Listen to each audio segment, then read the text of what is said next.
So as I pointed out in the last video, we're going to be replacing the modulator in the transmission. Just if you didn't watch the last one, the modulator it's on the back of the transmission, and it hooks up to engine vacuum, and it's what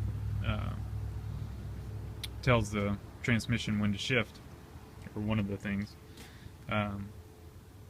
But I had to bypass it because it had it developed a hole in it, so it was sucking, the engine was sucking transmission fluid out of the transmission and burning it through the engine.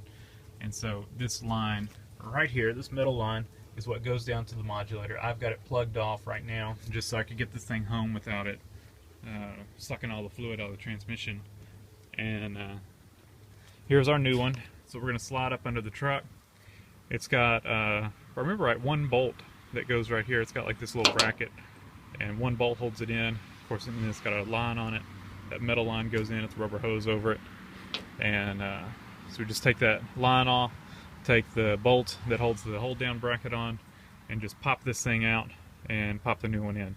So I'm going to start the truck up because the converter leaks back on this transmission, or the pump leaks back, the fluid that's in the converter overfills the pan. So I'm going to start it up, put it in gear, run it through the gears just to pump that fluid back into the torque converter, just so the pan's not overflowed, so hopefully we won't leak a bunch of transmission fluid out when we pull this thing out. We might still leak some, but we'll try to be quick with it. Slide the old one out, put the new one in, so we don't make too big of a mess. Alright, so there's the modulator. So we're just going to pull this line off, and we'll take this bolt out,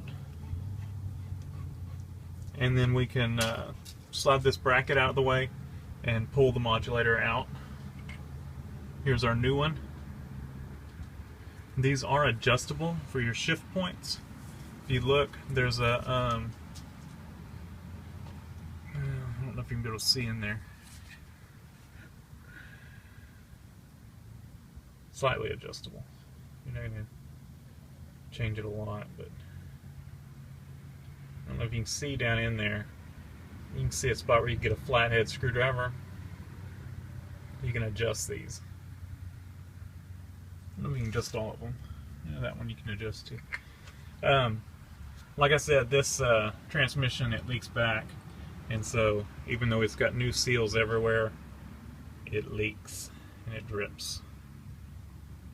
And I ended up taking the pan gasket leaked real bad, and not real bad, but pretty bad. And I ended up pulling the pan gasket back, the pan back off, and just sealing it with the right stuff, and that helped things a lot.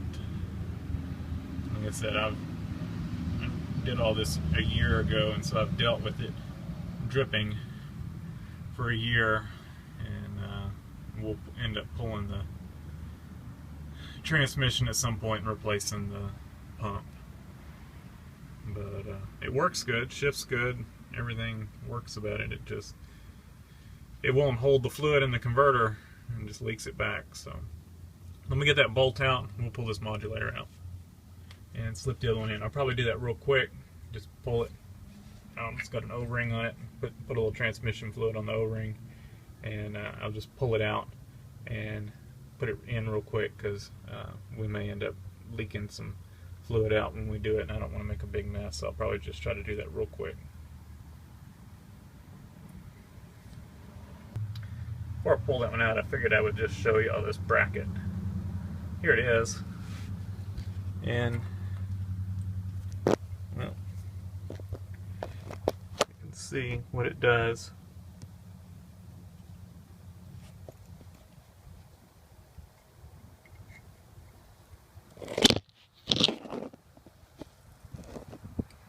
It just goes like that.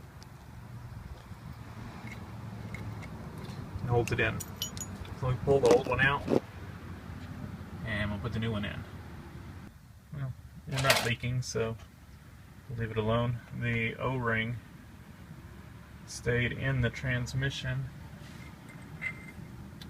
so we will pull that out.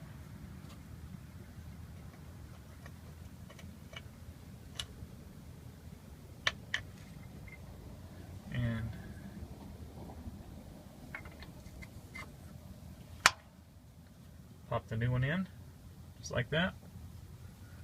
You hear that little pop as the O-ring went in.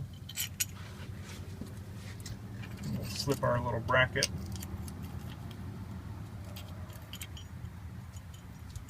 On.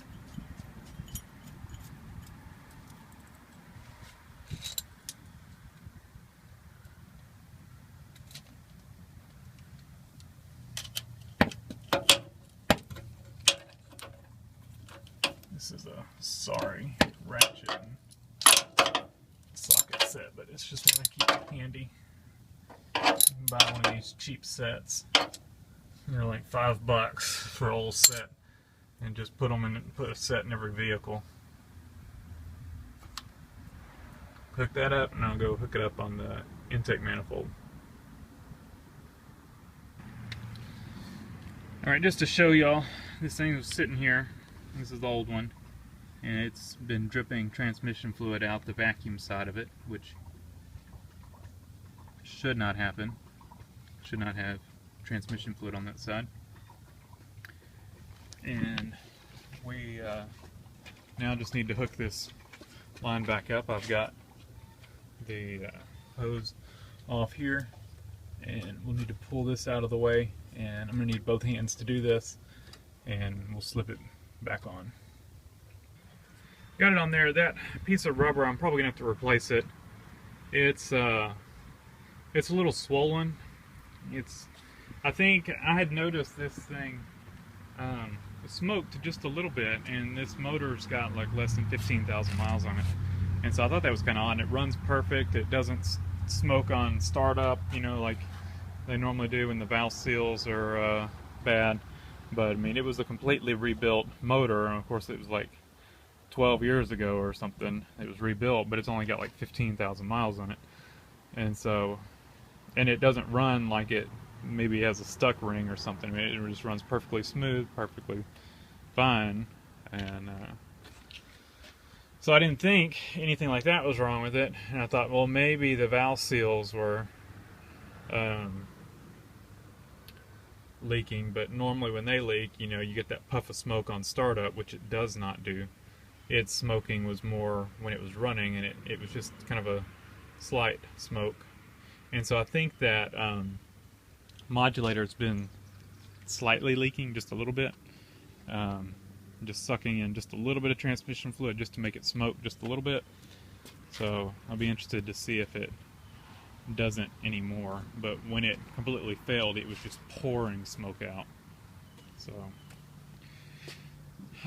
it's hooked up for now, and because this thing did not run long with it pouring the smoke out, and so for that hose to be kind of mushy like that, it's been exposed to transmission fluid for a while in oil. So it makes me think that that modulator has been leaking a little bit for a while.